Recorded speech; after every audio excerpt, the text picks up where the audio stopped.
A gravação foi iniciada. Muito obrigado. Muito bom dia a todos. Estamos iniciando a sessão de julgamento da Terceira Câmara Julgadora do Tribunal de Impostos e Taxas do Estado de São Paulo. Hoje são 29 de março de 2023. Sejam todos bem-vindos. Nós vamos iniciar com o processo Papa 5. O patrono já está presente. Relator é o doutor Adolfo Bergamini. Doutor Walter, basta um resumo das acusações? Eu acho que basta. Ok. Doutor Bergamini, só um resumo mesmo, não precisa ler, não. Por favor. Bom dia. Bom, basicamente, a acusação fiscal gira em torno da falta de estruturação de documentos fiscais de entrada e saída. Então, teve a apuração de multa pela infração. E basicamente é isso. Perfeito. Doutor Walter, por favor, fique à vontade. Seja bem-vindo. Obrigado, bom dia a todos. Relator doutor Adolfo, presidente do Belmar, senhores juízes. A situação aqui, eu vou tentar ser breve, para ter uma sustentação oral boa, né? Ser bem objetiva. É um posto de gasolina, eles não têm obrigação de recolhimento do ICMS, porque vem tudo antecipado, retido por ST. O contador fez um erro e não escriturou as entradas e saídas. Por conta disso, foi lavrado auto-infração, um imposto de R$ 5.000 e uma multa de R$ 5 milhões. Há uma discrepância muito grande entre esses valores. Como o posto de gasolina não é um contribuinte costumaz de obrigações principais, não tinha e nunca teve interesse em sonegar, em deixar de recolher, esse imposto de R$ 5.000 foi recolhido e o processo administrativo só teve início com a primeira defesa. Então, quando foi instaurado o processo administrativo junto ao Tribunal de Impostos e Taxas, já não havia mais obrigação principal. Então, o detalhe da obrigação principal aqui é a referência, R$ 5.000 de imposto para 5 milhões de multa. Essas informações, esses erros do contador com relação ao envio ou escrituração de entradas e saídas, me parece irrelevante. E por que isso? Porque no estado de São Paulo nós temos um sistema SAT, ou seja, antes da emissão de qualquer cupom fiscal de venda, eu tenho uma autorização prévia da Secretaria da Fazenda que acompanha em tempo real todas as operações de venda.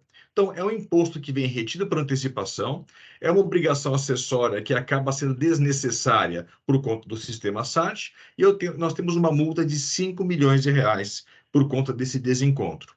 Então, assim, o primeiro ponto que eu sustento aqui é a ausência de prejuízo ao fisco por conta desse erro da contabilidade. É um erro da contabilidade que já foi assumido em defesa e é assumido em recurso. Nós não temos como dizer contra de uma coisa que foi, de fato, impensada, não foi de propósito e nunca trouxe prejuízo ao fisco.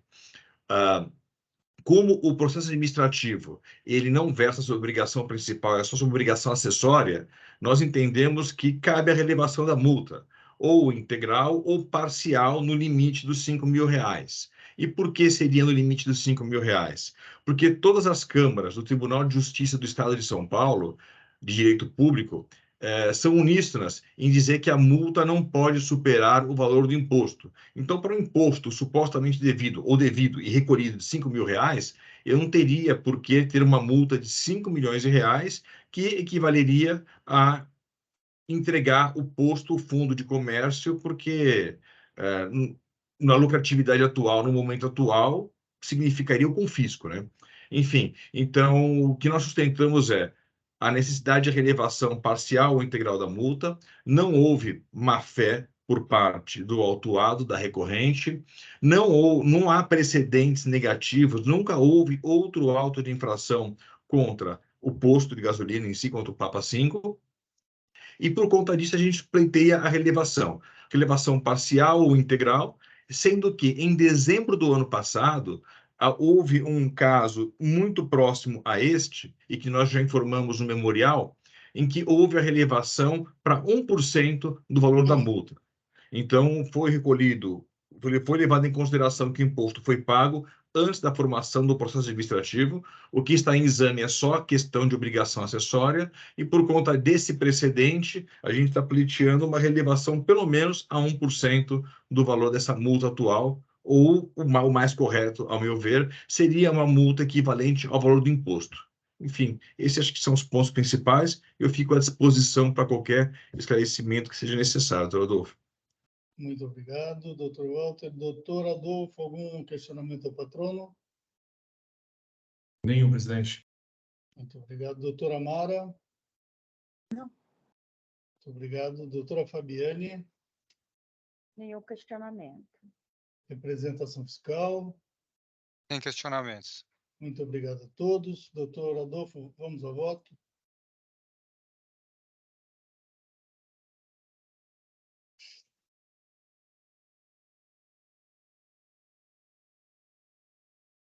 O microfone, por favor. Estou fazendo aqui o registro do voto, mas eu posso já adiantar oralmente para a gente não travar a sessão. Conforme colocado pelo fiscal e aqui colocado também pelo advogado, a acusação fiscal está gira em torno da falta de estruturação das operações de entrada e saída. Conforme consta do processo, mais do que um erro do contador, conforme sustentado aqui em defesa oral, me parece que houve um verdadeiro dolo na omissão das operações, tendo em vista que as operações omitidas não foram uma ou duas notas fiscais ou documentos fiscais, foram literalmente todas. Então, não consigo, no meu juízo de valor, avaliar que essa infração tributária decorria de culpa. Me parece, no meu juízo de valor e olhando os elementos do processo, que há um dolo. A par disso, e olhando os argumentos que o contribuinte sustenta no seu recurso, deixa eu ver aqui. Ele pede que seja aplicada a redução da multa por não ter tido prejuízo ao erário. O que eu digo a respeito disso é que é verdade que o fiscal mencionou na acusação que não teria havido falta de pagamento de imposto por conta dessa infração. Entretanto, me parece que o contexto da autuação pode levar ao entendimento de que houve, sim, falta de pagamento pelo seguinte: quando a gente fala de CMST, a gente está falando de possível complemento ou restituição do imposto se a operação, ao final, o consumidor final, foi maior ou menor do que a base presumida do ICMS-T. Então, há um possível falta de pagamento de imposto pela impossibilidade do fisco apurar eventual complemento do ICMS-T na operação ao consumidor. Mais ainda, sabemos que a legislação paulista diz que as operações objeto de omissão de estruturação faz com que haja a premissa de que as operações omitidas são tributadas, porque não é possível oferir pela movimentação que poderia haver falta de prejuízo horário pelo fato de a mercadoria ter sido tributada antecipadamente. Quanto ao argumento de redução da multa que o contribuinte coloca, eu olho o artigo 85A da Lei Paulista, que seria o nosso 527, salvo engano, B do regulamento, e está lá dito que as reduções possíveis, né, quando se fala de multas aplicadas em que não há exigência de imposto, a multa pode ser reduzida para 1% do valor das operações. Entretanto, o parágrafo 2º do mesmo dispositivo diz que não se aplica essa redução quando a infração for decorrente de dolo, fraude e simulação, e aqui me parece que houve um dolo. Não se pode falar em fraude e simulação porque não houve qualquer operação que viesse a tentar esconder a real natureza da operação, ou não houve conluio com os participantes, por exemplo, operação Yellow, operação Soja Papel. Então, não acho que tenha havido algum tipo de conluio ou fraude, mas, na minha visão, inegavelmente houve um dolo em se fazer a omissão das operações por algum objetivo ou motivo econômico-financeiro. Também diz no parágrafo 2º, no item 2, que não se aplica essa redução de multa para 1% da operação quando a infração for de não fornecimento ao fisco das informações econômico-fiscais exigidas pela legislação relativa a operações ou prestações, que é exatamente o caso, né? A infração decorre de omissão de informações ao fisco. Por fim, ele fala que a multa é confiscatória. Eu faço esse argumento porque isso passa pelo exame de constitucionalidade da norma paulista, o que é vedado a nós pelo artigo 28 da 13457. Então, com base nesses fundamentos, eu conheço do ordinário interposto e, no mérito, eu nego o provimento para manter integralmente a decisão de primeira instância, presidente. Muito obrigado, doutor Bergamini. Em discussão, doutora Mara. Eu entendo. Qual que é o período que ele sonegou as informações, Adolfo? É um ano inteiro? É mais de um ano? O ano de 2019. Você está no mudo. É só para saber quanto tempo foi. Desculpa. Um ano. Janeiro a dezembro de 19. Tá, então é um período exercício de um ano, né? um ano inteiro entregou em que não houve... contabilidade durante um ano. Tá. Eu, se fosse discutiria só o dolo ou culpa, tá? Mas como para aplicação do 153 precisam de 3, eu não vou ter maioria, então eu vou seguir o que você decidiu. Tá? Perfeito. Obrigado, doutora Mara. Doutora Fabiane. Eu acompanho o doutor Adolfo. Muito obrigado. Eu também acompanho o doutor Adolfo. Ele já antecipou o voto aos juízes ontem e a gente teve oportunidade de analisar. E nesse caso, também um ano sem escrituração fica muito, muito difícil. Então, eu acompanho o doutor Adolfo também. Doutor Adolfo, por favor, registrou o voto já? Perfeito, com isso encerramos os debates. Quórum.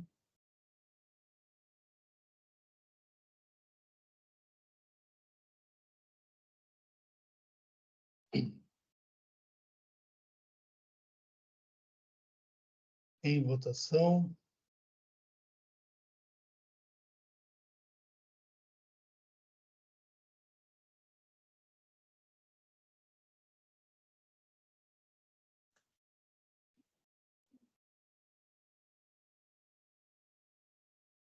Encerrando a votação. Encerrando o julgamento. Doutor Walter, então foi negado o provimento nos termos do voto do relator. Muito obrigado. Tenha um bom dia. Bom dia a todos, bom trabalho a todos e até breve. Até breve. Bom dia. O próximo, doutor Marco Túlio, CNH.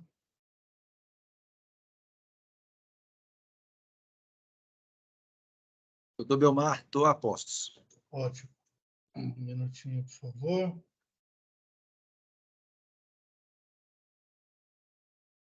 CNH, o relator é o doutor Bergamini, saiu em vista para mim. Eu já retornei. Doutor Bergamini, quer fazer um resumo do seu voto? O senhor não chegou a ler esse voto, né? Eu não me lembro, presidente. Tá, então fique à vontade. Só um segundo, deixa eu abrir aqui. Doutor Marco Túlio só vai acompanhar, certo, doutor Marco? Perfeito. Se necessário, eu posso só tentar relembrar rapidamente, não sei se ajuda. Eu não vejo necessidade. De qualquer forma, agradeço. Doutor Bergamini. Eu estou aqui abrindo aqui o sistema, presidente, mas está dando aqui uma confusão de leitura na minha visualização do processo. Calma que eu preciso conseguir, por favor. Eu estou tendo aqui uma visualização ruim, está tudo fora de conforme. Eu vou abrir meu Word aqui, eu acho mais fácil para fazer.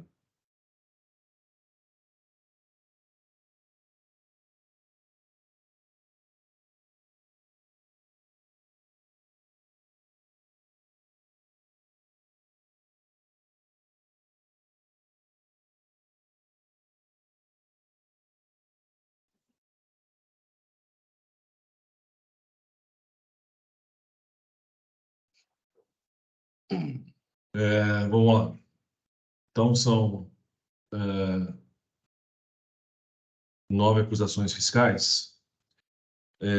Você acha que eu marquei a necessidade de ler cada acusação ou vamos falando ao longo do... Se quiser fazer um resumo, seria bom.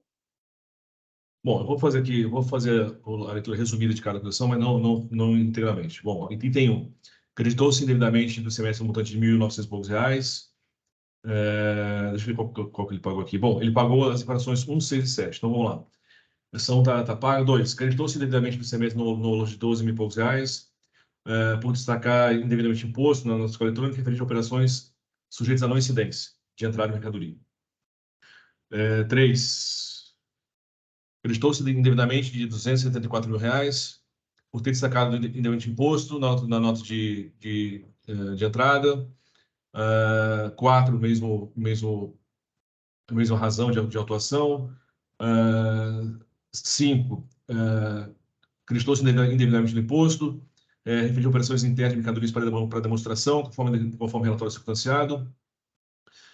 6, também falta de... Doutor Adolfo, Oi. os itens 1, 6 e 7 foram pagos, certo? Sim, certo. Então, vamos lá. 7. E 8, quanto foi pago? 8. Acreditou-se indevidamente de R$ 109 mil reais, devido à entrada de mercadoria para uso e consumo próprio do estabelecimento. 9. Acreditou-se indevidamente do imposto de R$ 21 mil reais, em imposto destacado em nota fiscal de entrada de emissão própria, referente ao retorno de remessa para demonstração. Então, essas são basicamente as acusações fiscais. No voto, deixa eu aqui passar. Voto.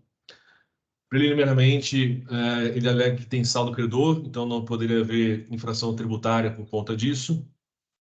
Eu digo que eu discordo desse argumento, porque o crédito é uma opção do contribuinte, não dever da obrigação do fisco em avaliar isso. E aqui o cito decisão da Câmara Superior de 2022 sobre o tema. No mérito, crédito indevido por operação de retorno de conserto, o contribuinte diz que os créditos aproveitados nas notas fiscais de retorno de conserto são legítimos, porque já efetua dessas mercadorias com destaque no imposto. Então, já que ele efetua com destaque, na volta ele acredita para anular o efeito fiscal da operação. Eu digo que esses argumentos não socorrem o contribuinte, então nós temos lá o artigo 61, dizendo que é possível fazer o crédito em operações tributadas, sendo que as operações de remessa de conserto não sofrem incidência desse imposto, o artigo 7º. E aí o contribuinte poderia fazer esse ressarcimento pelas vias próprias, não pelo crédito por entradas. Com relação a crédito devido por operações de retorno de demonstração. Então, lá em cima era retorno de conserto, aqui é retorno de demonstração. E são os itens 3, 5 e 9. Neste tocante, a recorrente sustenta que, pelo tipo de mercadoria que comercializa, que são grandes máquinas, equipamentos, etc., as remessas para teste de demonstração costumam tomar período considerável e já se sabe que vai se exceder o prazo lá de demonstração. Então, por essa razão, quando ele dá a saída, ele já dá a saída tributada. E por essa razão, quando volta com crédito. Eu digo aqui que a Cefaz, em consultoria tributária, consultas 2.837 de 14 e 4.919 de 2015, a própria consultoria da Cefaz aceita esse procedimento. Quando já se sabe que a operação vai retornar em período posterior a 60 dias, sai tributada e volta com crédito. Então, 3, 5 e 9, estou dando razão ao contribuinte.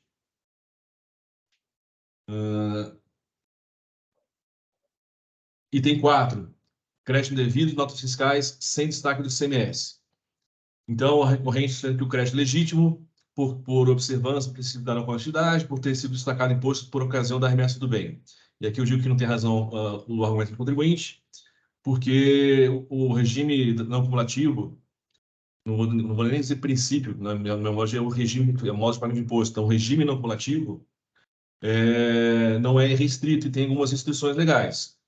Como mencionado, no julgamento do item 2 do AIM, o crédito ICMS, conforme o artigo 61, está condicionado à entrada de mercadoria em operação tributada. e como não é o caso, operação tributada, eu afasto o crédito e teria outros meios para fazer o ressarcimento do imposto.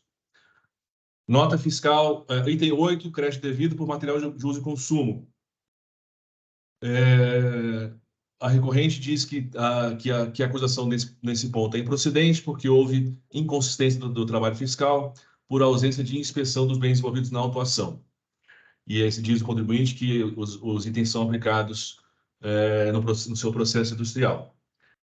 E aí ele traz algumas considerações sobre itens colocados em nota fiscal para falar que os itens são aplicados no processo industrial. Ele traz a DNCAT 1 de 2001, uma CAT nossa antiga, que seria aí a base para fundamentação sobre itens creditáveis para a título de insumo. Após as considerações que eu faço sobre questões jurídico-abstratas, sobre o crédito de PIS/COFINS, desculpe, os créditos de ICMS sobre insumos, eu digo o seguinte. No caso, vê-se que o laudo técnico juntado pela recorrente atesta que os materiais adquiridos se constituem de peças e máquinas integrantes do ativo imobilizado da empresa que são afetos à sua atividade produtiva. Todavia, eles não se incorporam ao produto fabricado nem se consomem imediatamente no processo fabril. A exemplo disso, temos alguns itens como plaqueta do servomotor, etc. Também não consta nos autos que os bens que são importados são contabilizados no ativo imobilizado. Por essas razões, eu, com base nas DNCAT 1 de 2000, porque trata de ativo, e 1 de 2001, os bens importados pela recorrente não conferem crédito de ICMS. Nesse ponto, sobre esse item, eu não coloquei uma digressão que eu coloquei no outro voto que saiu em vista sobre o que é insumo para fins de ICMS, onde naquela situação eu estou colocando meu ponto de vista pessoal a respeito do tema que é favorável, mas acho que foi o Belmar que pediu vista. Ali, naquele caso, eu pus de lado minha posição pessoal sobre o que seria insumo para ICMS em função da jurisprudência firmada pelo TIT sobre esse tema, só para ressaltar que fica gravado na sessão, naquele estudo do observatório do TIT, eu falei exatamente sobre esse tema, eu descobri 78 decisões do TIT, todas favoráveis ao entendimento de que o crédito de ICMS existe se o insumo for aplicado diretamente no processo produtivo e tenha desgaste integral. Apesar de não concordar com isso, é a jurisprudência do TIT. Então, entre o direito à segurança e contra a segurança, a minha posição, portanto, é no sentido de que o insumo para gerar crédito tem que ter o desgaste integral. Com base nessas razões, bom, em relação a acréscimos legais, tem a súmula nossa aqui do TIT, por revista. Relevação da multa, eu afasto, porque teve falta de pagamento de imposto. E dispositivo, eu conheço do ordinário interposto, dou parcial provimento para afastar as acusações dos itens 3, 5 e 9 e manter as demais. Eu com voto.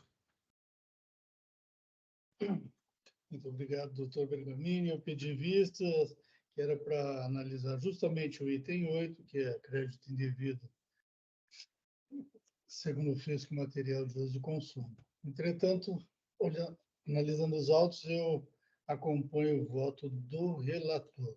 Já registrei meu voto, doutor Bergamini, o senhor registra o seu também. E em discussão, doutor Amara. Acompanho. Muito obrigado. Doutora Fabiane. Está frisada a imagem dela, hein? Acompanho o doutor Adolfo. Muito obrigado. Representação fiscal. Sem considerações, senhor presidente. Muito obrigado. Então, com isso, encerramos os debates. Confirmado já o voto do doutor Bergamini. Quórum.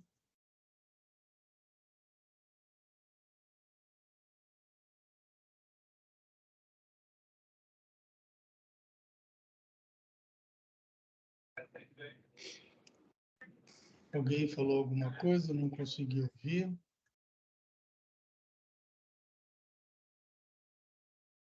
Em votação.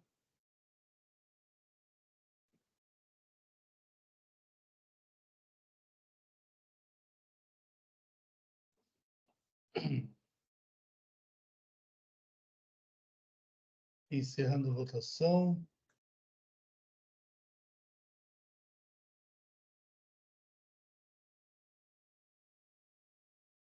Encerrando o julgamento. Muito bem, então, doutor Marco Túlio, então foram afastadas as acusações 3, 5 e 9, os itens 3, 5 e 9 aí, e mantidos os itens 2, 4 e 8, nos termos do voto do relator. Muito obrigado, tenha um bom dia. Obrigado a todos, um bom resto de sessão, bom dia de trabalho. Até mais. Bom dia. Próximo, General Motors, doutora Ana Carolina. Doutora Ana Carolina. Opa, apareceu, vamos lá.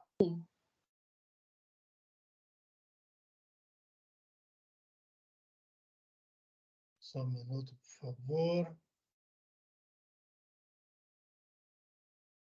General Motors, relatora, doutora Maria Eugênia, vista da doutora Fabiane. Doutora Ana Carolina, a senhora só vai acompanhar, certo? Isso mesmo. Perfeito. Doutora Mara, por favor, um resumo. Aqui o que se discute é uma venda direta a consumidor final, em que se discute o ICMS-T devido ao estado onde se encontra a concessionária que vai efetuar a entrega do veículo. Então, houve uma discussão sobre se era, como os dois, o consumidor estava em São Paulo e a venda estava sendo feita em São Paulo, se entendeu que o recolhimento tinha sido feito erroneamente. E aí, porque o carro vinha de fora, de uma concessionária de fora. E aí eu entendi que o contribuinte tinha razão, porque, de fato, nas notas estavam mencionadas aonde era a entrega do veículo e qual a concessionária que estaria fazendo essa entrega. Então, eu entendi que havia procedência das alegações do contribuinte. Então, eu cancelei o auto de infração. Acho que foi, se não me engano, acho que era mais ou menos essa situação fática. Tá? Muito bem, doutora Mara. E aí a Fabiane pediu vista. Doutora Fabiane, por favor.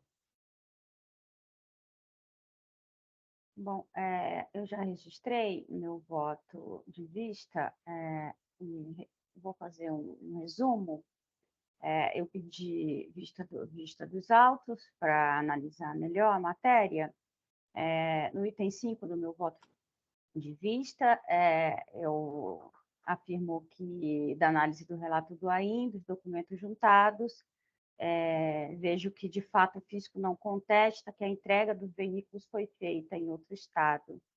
A constatação feita pelo fisco, que deu origem à autuação, foi que todas as notas fiscais arroladas no demonstrativo, anexo ao AIN, foram emitidas para destinatários localizados no estado de São Paulo, fato que, de acordo com o fisco, afasta a aplicação do convênio 51 de 2000, pois, estando consumidor final e montadora situados no mesmo estado, as disposições do citado convênio não se aplicam. Em resumo, eu entendo que o auto de infração deve ser mantido. Eu concordo com as afirmações da decisão de primeira instância e da representação fiscal quanto à inaplicabilidade do convênio 51 de 2000. Então, entendo também que é aplicável ao caso a decisão normativa CAT 5 de 2000, a decisão normativa CAT 5 de 2000, ainda que anterior à modificação ocorrida no convênio 51 de 2000, a modificação ocorrida em 2008, que passou a prever que as disposições do convênio se aplicam ao arrendamento mercantil. Não estão, as novas disposições do convênio não estão em desacordo com a decisão normativa. A decisão normativa afirmou que, estando a montadora e o consumidor final, que no caso é a empresa que faz o contrato de arrendamento no mesmo estado, não se aplica um convênio, ICMS de 2000, eu transcrevo a conclusão da decisão normativa, que o convênio 51 de 2000, nesse caso, não é aplicável.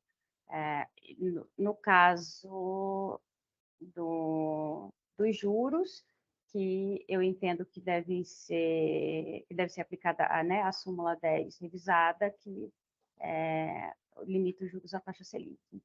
Então, resumindo, meu voto é pelo provimento parcial do recurso ordinário para manter a decisão de primeira instância e apenas quanto à taxa de juros, limitar a Selic face à nova redação da súmula 10. Esse é o resumo, presidente. Ok, muito obrigado. Em discussão, doutor Bergamini. Nenhuma consideração. Perfeito. A representação fiscal. Sem considerações, senhor presidente. Perfeito. Eu acompanho o voto da doutora Fabiane. Também já dispor o voto para os membros da Câmara. Então, não precisa muita discussão mais sobre isso. E com isso, encerramos os debates. Quórum.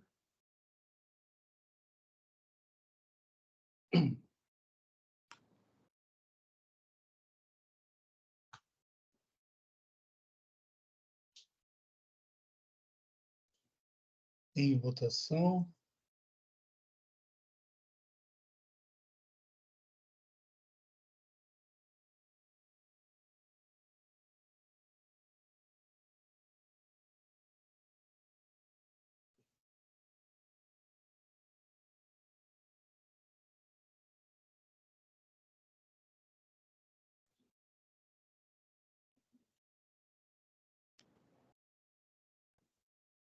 Encerrando a votação. Encerrando o julgamento.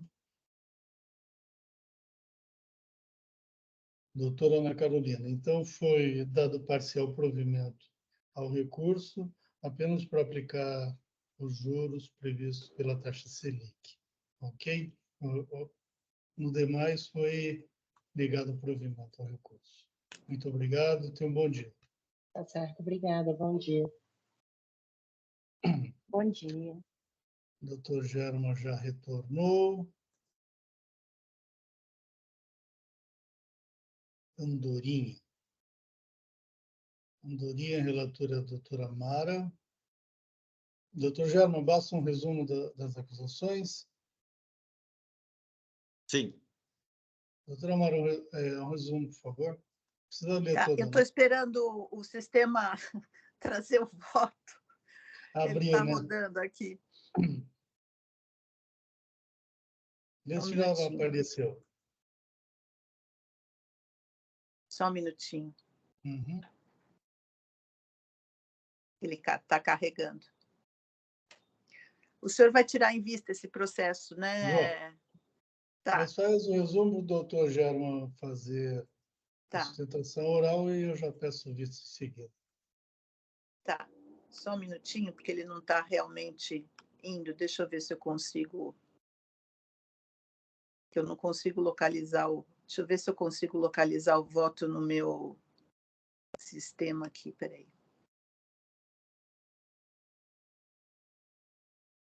Eu tenho ele fácil, se a senhora preferir. Não, já. Trata-se de autuação lavrada em razão da recorrente ter supostamente deixado de recolher o ICMS-ST quando da realização de operações interestaduais de venda direta a consumidores finais. Ah, não, esse é da General Motors, desculpa. É outro que eu tenho que pegar aqui. Aqui é recebimento de mercadorias sem Não, é só documentação fiscal é hábil. Andorinha, né? Posso Andorinha, fazer um resumo pode sim, por favor. do seu voto? Doutor Germa, a doutora Amarela propõe a conversão do julgamento em diligência para a juntada lá do termo da portaria 115, que é o controle de qualidade, ou a nulidade da adesão por falta de fundamentação. e CITES é o Isso, voto. exato. Fique à vontade, por favor. Posso começar, presidente? Por favor. Bem, já que a doutora Mara estava... Primeiro, bom dia a todos, né? Doutora Mara, doutor Adolfo, né? Doutor Belmar e os demais integrantes dessa colina da Câmara. Bem, ainda que o resultado já tenha sido antecipado, acho que é importante porque esse processo tem vários temas aqui que devem ser analisados com cuidado e, de repente, é possível que haja um outro ponto de vista após a sustentação oral aqui realizada. Aqui é aquela responsabilização supletiva ao contribuinte substituído, né? Competência FUCO no artigo 267-A do regulamento, né, que em tese seria uma regulamentação do 66 da lei estadual 6374, na modalidade de antecipação, que é aquele 426A também do RICMS, né, que inclusive já foi objeto aqui de decisão do Supremo em repercussão geral no tema 456. E aí houve, portanto, a responsabilização supletiva do substituído, que é uma distribuidora de medicamentos, como sendo o primeiro estabelecimento paulista a receber mercadorias em operação interestadual submetida à substituição tributária, mas na qual a origem, né, o estado de origem, não tem firmado convênio ou protocolo com o estado de destino, que aqui seria o caso do estado de São Paulo. Essa imputação de responsabilidade supletiva à andorinha, né, ao recorrente, se deu em razão da declaração de idoneidade da empresa remetente, e também já se pede aqui, já antecipando a aplicação da ratio decidendi do tema referente à súmula 509 do STJ, justamente porque a declaração de inidoneidade foi em data posterior e com efeitos retroativos à imputação de responsabilidade supletiva por parte para a bora recorrente. O que me parece que aqui é importante chamar a atenção, porque é a primeira vez que eu vejo isso, tanto no contencioso como no dia a dia, que foi justamente quando veio a notificação para o pagamento por responsabilidade supletiva, né, do substituído, veio uma notificação para pagamento sem indicação de valor e período. Eu nunca tinha visto isso, né? Normalmente vem uma notificação, aquela primeira notificação que não vem acompanhada de penalidade, mas ela vem com valor, é praticamente um lançamento de ofício que é feito pela administração tributária da Secretaria da Fazenda. Aqui não, houve uma notificação para pagamento do substituído, sem nenhuma justificativa, né? Sem indicação de valor e de período, imputando ao sujeito, ao recorrente, ao substituído, o ônus de quantificar a obrigação tributária de operações que, no seu entendimento, já estavam submetidas e o tributo já teria sido recolhido por substituição tributária, já teria sido recolhido pelo remetente. Então, aqui é uma situação atípica que deve ser analisada. Outro ponto que, desde o início na fiscalização, acompanhei esse processo desde o início, ilustres julgadores, é que em nenhum momento desde o início houve a requisição do PCN, né, o procedimento administrativo de constatação de nulidade de inscrição, até para que a recorrente pudesse fazer uma análise, né, sobre a viabilidade dessa imputação de responsabilidade supletiva, e em nenhum momento isso foi, até hoje, né, inclusive esse PCN é desconhecido, né, da recorrente. Portanto, novamente, a gente está aqui pedindo, então, de repente, essa exigência poderia até ser ampliada, né, em prol aí da economia processual, para requisitar o inteiro teor desse PCN, que até hoje é desconhecido. Inclusive, eu estou invocando aqui o Decreto Paulista 58052, que é justamente a regulamentação em âmbito estadual da lei de transparência, né, que é uma lei federal, mas é uma lei de âmbito nacional, e que justamente possibilita, né, aos administrados o conhecimento a respeito de qualquer tipo de ato público que tenha algum tipo de interferência ou influência no direito do administrado, né? Aqui outro ponto também, né, em nenhum momento, quando da notificação para imputação de responsabilidade supletiva, né, houve essa informação sobre se os débitos tinham sido declarados ou não em GIA, o que é fundamental para a tomada de decisão quanto à assunção da responsabilidade supletiva, né? Esse é um ponto importante também que deve ser analisado, né?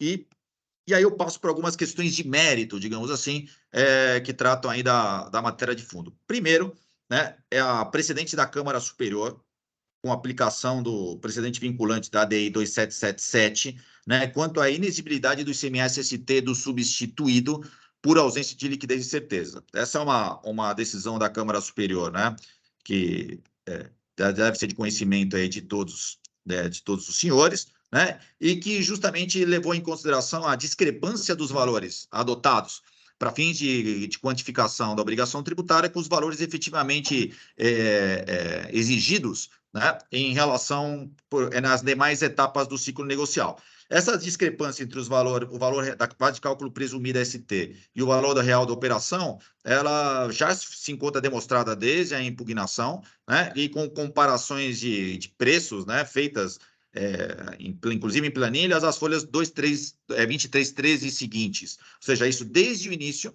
né? Isso vem sendo arguido justamente da ausência de liquidez e certeza em relação à quantificação do valor a ser exigido do substituído. Até porque é importante frisar que, de acordo pelas datas, né, dos fatos geradores e pelas informações que a Secretaria da Fazenda já possui, ela poderia muito bem saber se efetivamente os valores feitos na ponta final se encontram em conformidade com a base de cálculo presumida e se a ponta final, se o varejo exerceu ou não exerceu seu direito constitucional à restituição desses valores na hipótese do fato gerador ter sido realizado por uma base de cálculo menor. Então, estou invocando aqui o precedente da Câmara Superior, que é o 4062-686, né? Desculpa, o 4... Isso mesmo, é 4062-686, dígito 6, e tem já uma decisão da 6ª Câmara Julgadora, o relator doutor Juliano de Pietro, 4136-36-2, também, né, justamente nesse mesmo sentido, tá? De igual modo, também, gostaria de consignar que essa questão da impossibilidade de imputação de responsabilidade supletiva ao substituído já foi decidido em repetitivo, né? No RESP 931-727, tema 160 e 161, e hoje a jurisprudência pacífica do Tribunal de Justiça, conforme 3 julgados que eu coloco à disposição, inclusive em sede de memoriais. Outro ponto importante que me chamou a atenção, ilustres julgadores, é a questão da peculiaridade do raciocínio um tanto criativo do outro jogador tributário em relação ao prazo inicial de contagem para fins de decadência, né? Para o julgador tributário, o prazo decadencial para a constituição do crédito tributário se inicia com a própria constituição do crédito tributário. Realmente, até hoje, eu não tinha visto uma argumentação tão criativa, né? E aí, justamente em face desse desacordo um tanto peculiar, que foi adotado pelo ilustre julgador de primeira instância, e não reconhece, né, a decadência parcial em relação a valores que seriam devidos até abril, se não me engano, de 2016. Né? A questão da aplicação do 173 do 150, parágrafo 4º, à luz do repetitivo, né? Também que leva em consideração se ocorreu ou não ocorreu uma antecipação de pagamento naquele período objeto para fins de contagem de prazo decadencial, fica demonstrado, inclusive em sede de memoriais, que há pagamento de CMS naqueles meses objeto de decadência parcial, de forma a atrair a aplicação do prazo de contagem do artigo 150, parágrafo 4º do Código Tributário Nacional, em relação às operações realizadas entre janeiro e abril de 2016, que na decisão do ilustre julgador de primeira instância, não estavam submetidas à decadência, porque, afinal, a decadência se conta da data da constituição do crédito tributário em peculiar raciocínio. Outro ponto que me parece importante, eu não poderia deixar passar, esse auto de infração aí tem uma série de irregularidades, né, que é justamente a ilicitude da prova apresentada para fins de constituição do crédito e da demonstração, digamos assim, né, das acusações fiscais para as quais foram imputadas, né? Ele admitiu claramente provas obtidas ilegalmente pela fiscalização em outras operações, que, inclusive, a título de curiosidade, vem desencadeando também outros efeitos decorrentes justamente da lei de improbidade, ou seja, utilizar provas sabendo que, efetivamente, essas provas são ilícitas, acarretaria, inclusive, um agravamento em relação à lei de improbidade administrativa. Então, isso está sendo discutido em alguns outros processos, sim, só para deixar claro que aqui também as eventuais provas que foram apresentadas, grande parte delas, né, elas partem de premissas adotadas com base em provas ilegalmente obtidas pela fiscalização, como detalhado aí em sede de recurso ordinário e arguido desde a fase de defesa, né, inclusive desde a fase de fiscalização. Né? Outro ponto interessante é como a acusação aqui responsabilidade supletiva e recebimento de mercadoria desacompanhada de documentação fiscal, é de se aplicar aqui, né, justamente ao princípio da consunção ou absorção, né, já prestigiado já há algumas décadas aqui pelo Tribunal de Impostos e Taxas, né? Em relação a essa argumentação que já foi feita desde a defesa, em relação à absorção da conduta meio pela conduta fim, né, que é uma de todos conhecida, simplesmente há um pequeno trecho de item 29 da decisão de primeira instância, né, de que, por estar corretamente tipificada, seria suficiente e não há que se falar aí em qualquer irregularidade na imputação dessas duas infrações à hora recorrente.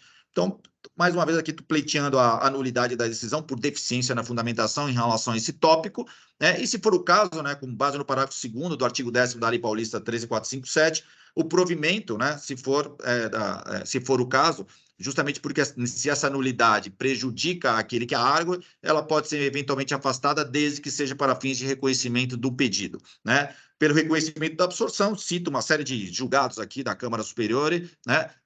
Principalmente um julgado excelente aqui, né? Da 5ª Câmara Julgadora, que é da relatoria do Dr. Juiz Galderizzi Fernandes Teles, que trata justamente de situação semelhante a essa, né?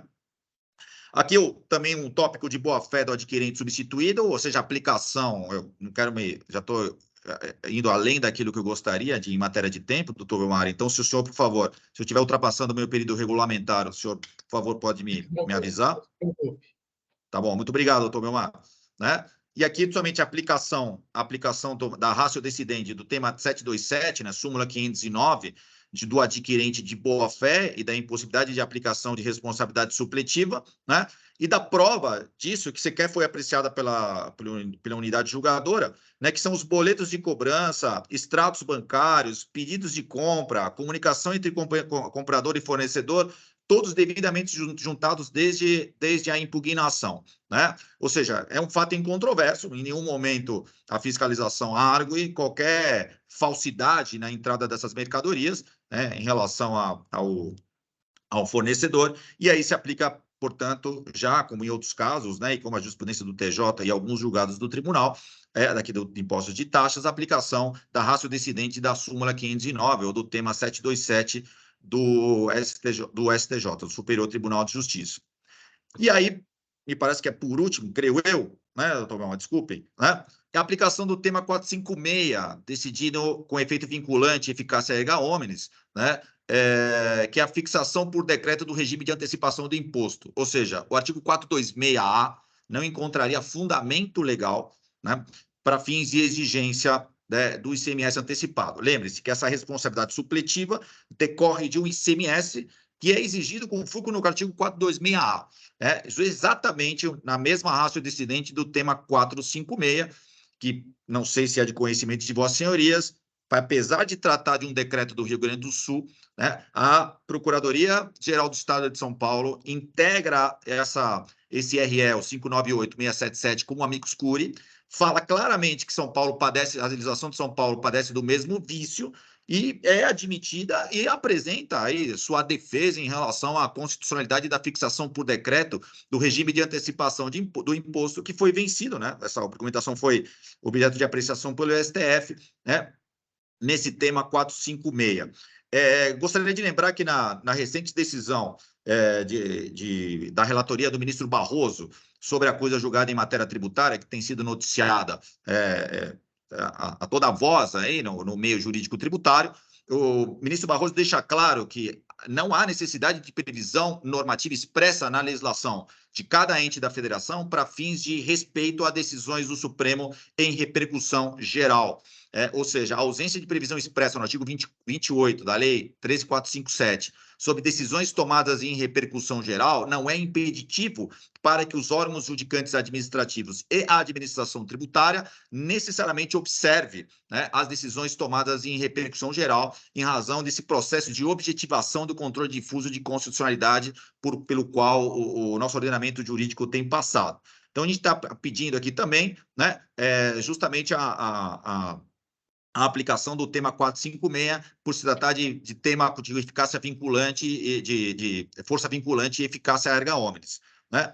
Outro ponto interessante a respeito da liquidez do auto de infração é que, por se tratar de medicamento, ilustres julgadores, no momento da quantificação do ICMS por substituição tributária, a fiscalização faz um balaio de gato, confundindo a aplicação de preço máximo ao consumidor e de IVA-ST, né, em total desconformidade com as portarias editadas pela própria Secretaria da Fazenda para fins de base de cálculo presumida, né, no setor de medicamentos. Em relação a essa arguição de total erro, né, na determinação do montante do tributo devido e diz respeito ao artigo 142 do Código Tributário Nacional, a gente só tem um item lá no 39 da decisão da unidade julgadora, que diz que seria uma alegação meramente protelatória. Bem, ilustres julgadores, se base de cálculo, que é a determinação do montante do tributo devido, né, e principalmente em ST, que é fundamental no setor de medicamentos, a identificação das bases de cálculo ou por preço máximo ao consumidor ou por IVA-ST, se trata de uma argumentação meramente protelatória, já não sei mais como se faz a defesa, né, de direitos legítimos do contribuinte. Então, mais ainda seria um caso de nulidade por ausência ou deficiência de fundamentação, que também pode ser solucionada a favor do contribuinte à luz do parágrafo 2º do artigo 10º da 13457, né?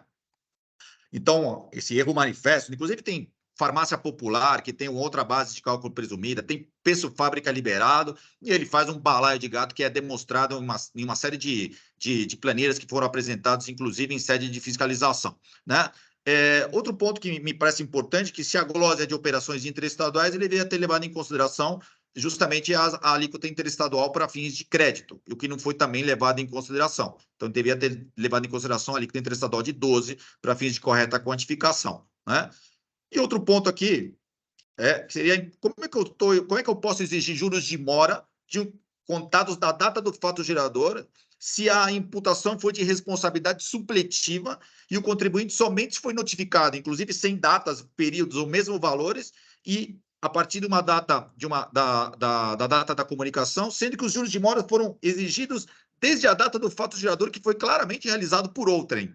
Então, juros de mora de contribuinte que nunca esteve em mora, realmente aqui a gente tem que analisar com uma certa detença, justamente por esse raciocínio peculiar da fiscalização nessa situação. Então, seriam argumentações aí em caráter subsidiário, né? Se eventualmente o crédito tributário restar mantido ou mantido em parte, e aí a aplicação também da súmula 10 com a nova redação em virtude da superveniência da decisão da Câmara Superior nesse sentido. Doutor Belmar, desculpa, acho que eu nunca fiz sustentação oral tão longa quanto essa, né? Então já peço desculpas de forma antecipada, é que são muitos temas, esse auto tem tanta ilegalidade e nulidade que realmente não poderia deixar de passar em uma dessas argumentações. Muito obrigado pela atenção, tá? Redobrada. Muito obrigado, doutor German. Foi quase uma aula. Em alguns momentos pareceu mais uma aula, que a gente agradece muito. Doutora Mara, por favor, algum questionamento ao patrono? Não, eu estou entendendo. Eu, inicialmente, estou pedindo a conversão do julgamento em diligência para a juntada do procedimento de qualidade, mas, caso vencida, porque eu sei que eu sou vencida nessa Câmara, eu estou pedindo a nulidade da decisão de primeira instância, porque eu efetivamente acho que ela foi pouco fundamentada ou quase nada fundamentada em alguns aspectos, e deixou de analisar várias coisas, tá? Então, é isso que eu estou fazendo. Perfeito. Muito obrigado, doutora Mara. Eu vou pedir visto, como eu já havia adiantado, para analisar a questão do controle de qualidade e da nulidade. Que parece que... Mas eu preciso analisar um pouco melhor. Doutor German, de qualquer maneira, isso eu devo voltar para a próxima sessão, tá? Eu sou bem rápido nisso. Doutora Fabiane, tem algum questionamento ao patrono? Nenhum questionamento. Muito obrigado. Doutor Bergamini, algum questionamento? Vilmar, eu tenho, não ao advogado, mas sobre o trâmite nosso aqui. O voto da Mara, ela versa sobre a questão do controle de qualidade e eventual nulidade do auto de infração por falha na fundamentação, etc. Isso. E o advogado trouxe questões de mérito relevantes, eu indago. Nesse primeiro momento, a gente vai se ater à diligência proposta pela Mara ou nulidade proposta pela Mara, ou já avançaremos no mérito? Porque se a gente for para o mérito... O mérito é sempre do relator. O que é? O mérito é sempre do relator. Tá. Não dá Ok, pra então, substituir o relator, não permite isso. tá. Então, na volta da vista, se a gente for entrar o mérito, eu peço vista. Isso. Eu acredito que não volte, não adentre ao mérito. Ok? Muito obrigado. Representação fiscal, doutor Marco. Sem considerações, senhor presidente. Ok, muito obrigado. Obrigado. Então, German, então vai sair em vistas para mim. Eu vou tentar pautar para o dia 5 de abril, ok? Muito obrigado a todos, doutor Belmar, doutora Mara, doutora Fabiane, doutor Adolfo, ilustre representante da representação fiscal, doutor Marcos, obrigado pela atenção e, mais uma vez, desculpe pelo ter tomado quase os 15 minutos da sustentação oral, que não é o meu feitio, para quem me conhece. Muito obrigado. Não, sem problema algum. Tenha um bom dia. Bom dia. Até logo, senhor.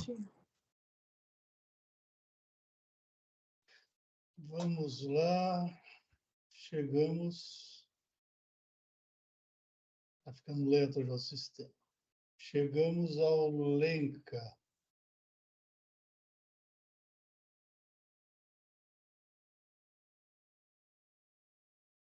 Lenca, relator doutor Bergamini, saiu em vista para a doutora Fabiane e representação fiscal. Doutor Bergamini, um resumo do seu voto, por favor. Segundo. Bom, a acusação de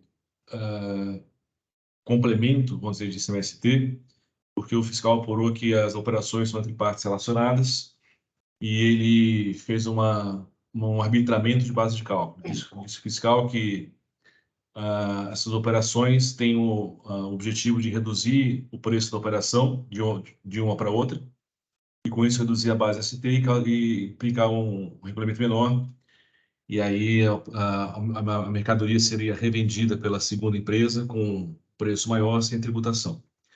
O que eu digo é o seguinte, dito de outro modo, mas é o seguinte, existe a norma geral antilesiva, que é o 116, parágrafo único do CTN, onde está dito que a autoridade fazendária pode desconsiderar atos jurídicos formulados pelo contribuinte para atingir o real faturador das operações. Esse dispositivo, entretanto, carece de norma ordinária, lei ordinária para ser aplicada. E, portanto, essa norma geral antilesiva não deve ser aplicada. A partir disso, nós temos normas antilisivas, não a geral, mas antilisivas pré-determinadas. Então, por exemplo, quando existem operações entre partes relacionadas entre países, nós temos as regras de preço de transferência para ajustar o valor da operação e a apuração do imposto de renda, de modo a retratar o lucro efetivo. Quando nós temos operações entre partes relacionadas à importação, nós temos eventuais ajustes da valoração aduaneira. Quando nós temos partes relacionadas em operações que envolvem IPI, existe o valor tributário mínimo, né? E as normas do ICMS trazem algumas normas antilisivas para inibir justamente esse tipo de procedimento que o contribuinte perpetrou.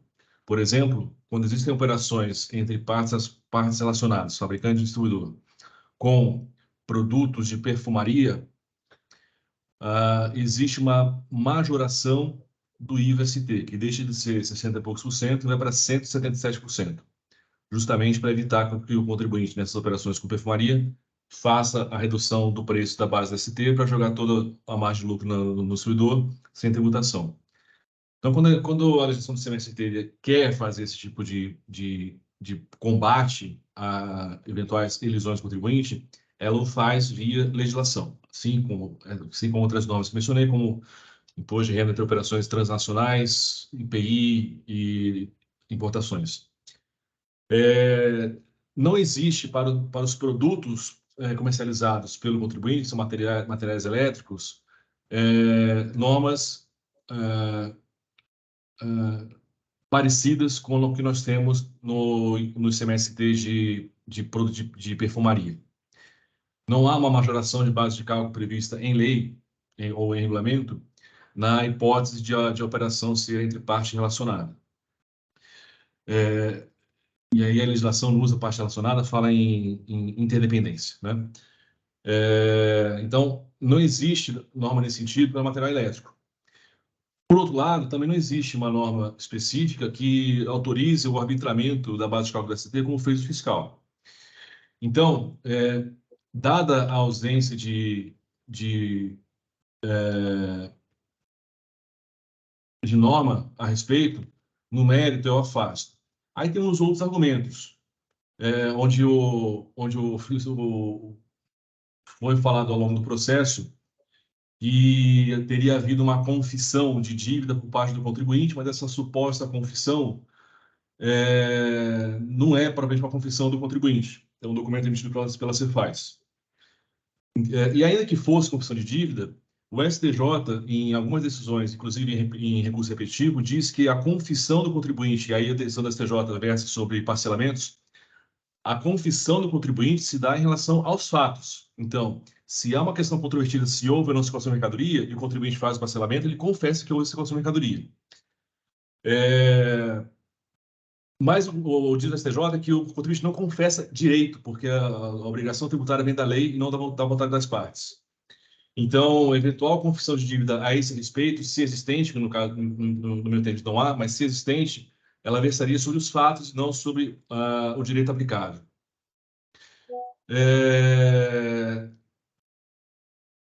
Questões relativas à nulidade por dispositivo legal, que foi mencionado de modo supostamente equivocado, eu afasto. Então, nas preliminares, eu afasto o que foi aventado, né? Não acho que houve confissão de dívida, e a questão do dispositivo legal não há problemas, não houve falha procedimental. E no mérito, eu cancelo o auto de infração por falta de previsão legal para a adoção do procedimento por parte do fiscal, tal como realizado. Então, esse é o meu entendimento. Eu conheço o ordinário interposto e dou provimento para cancelar a autuação. É como voto.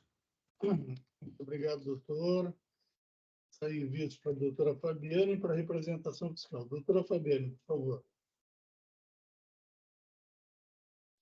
Bom, a minha vista foi exatamente pela questão do formulário de confissão que foi juntado aos autos, as folhas 1532. Eu analisei o documento e é uma informação da Diretoria de Arrecadação, Cobrança e Recuperação de Dívida da Secretaria da Fazenda.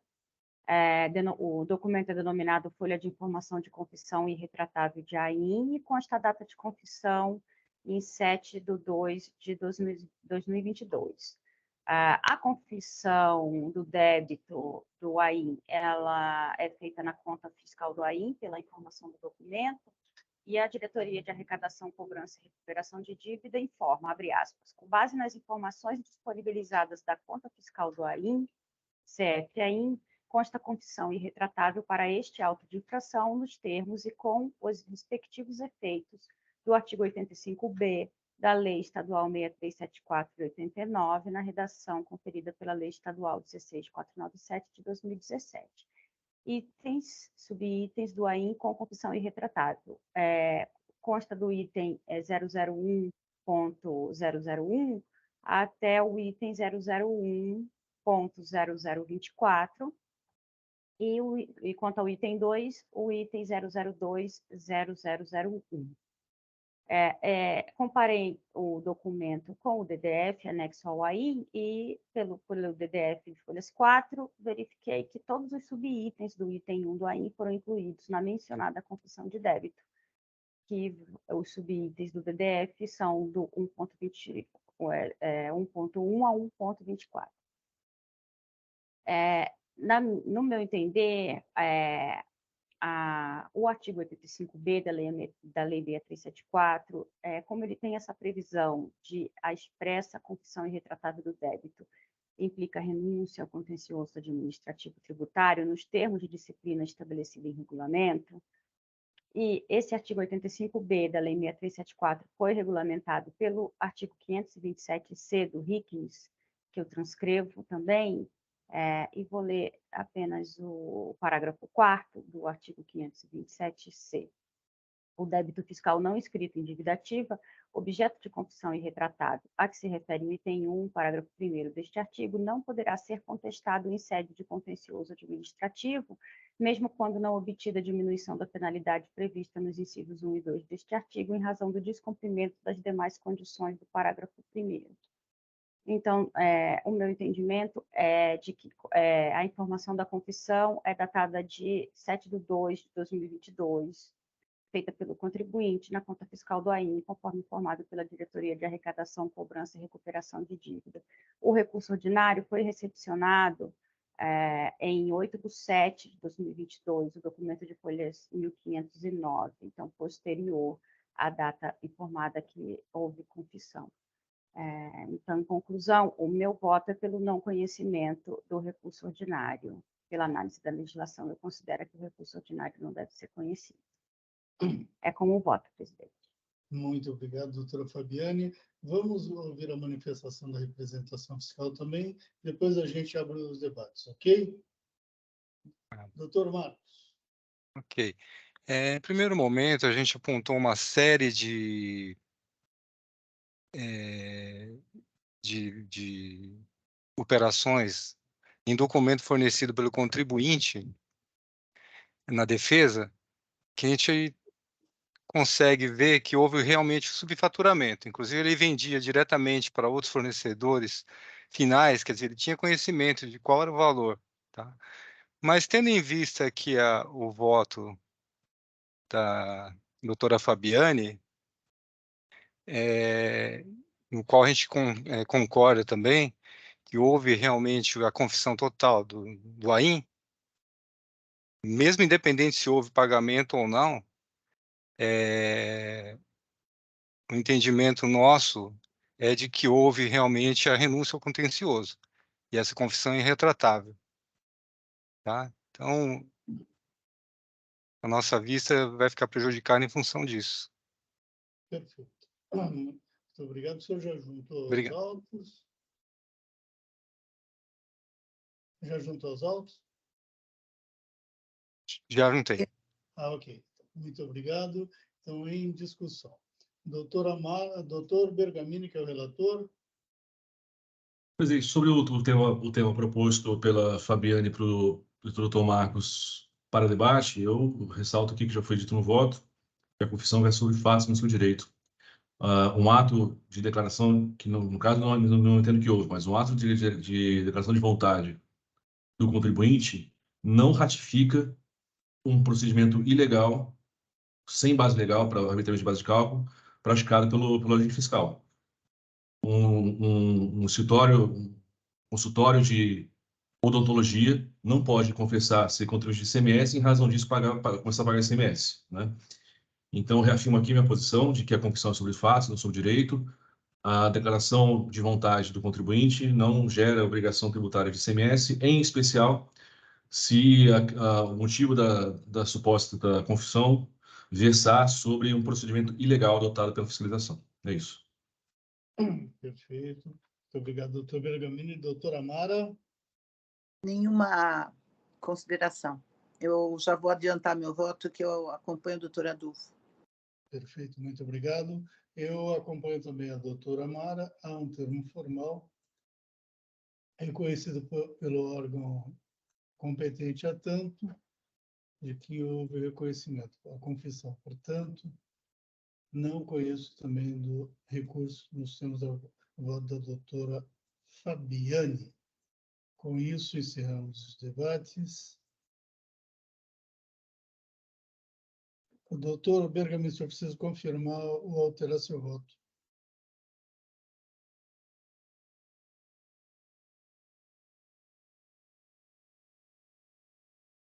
Feito.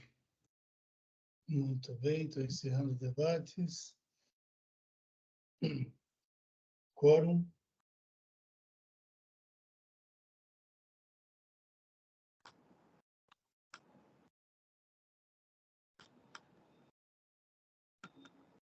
Doutora Amara. Estou tentando, porque agora veio. Já veio. Em votação.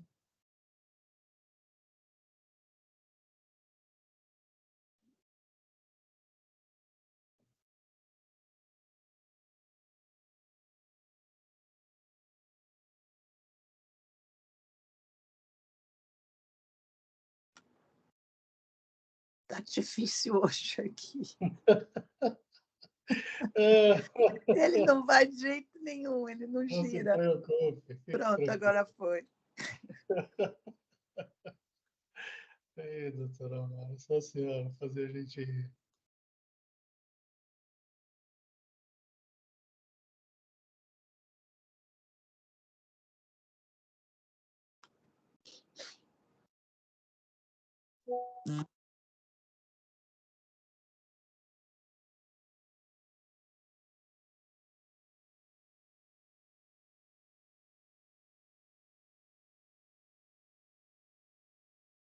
Então, prevaleceu o voto da doutora Fabiane pelo não conhecimento.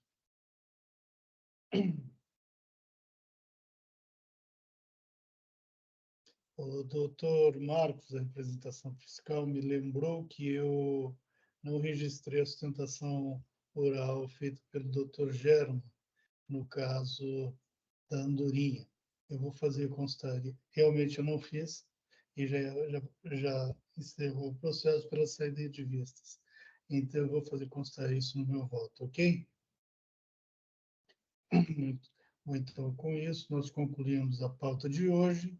Estamos encerrando a sessão de julgamento da Terceira Câmara Julgadora do Tribunal de Impostos e Taxas do Estado de São Paulo. Hoje é dia 29 de março de 2023. Muito obrigado a todos que nos acompanharam e até a próxima. Tenham todos um bom dia. Doutor Hélio, podemos encerrar a live?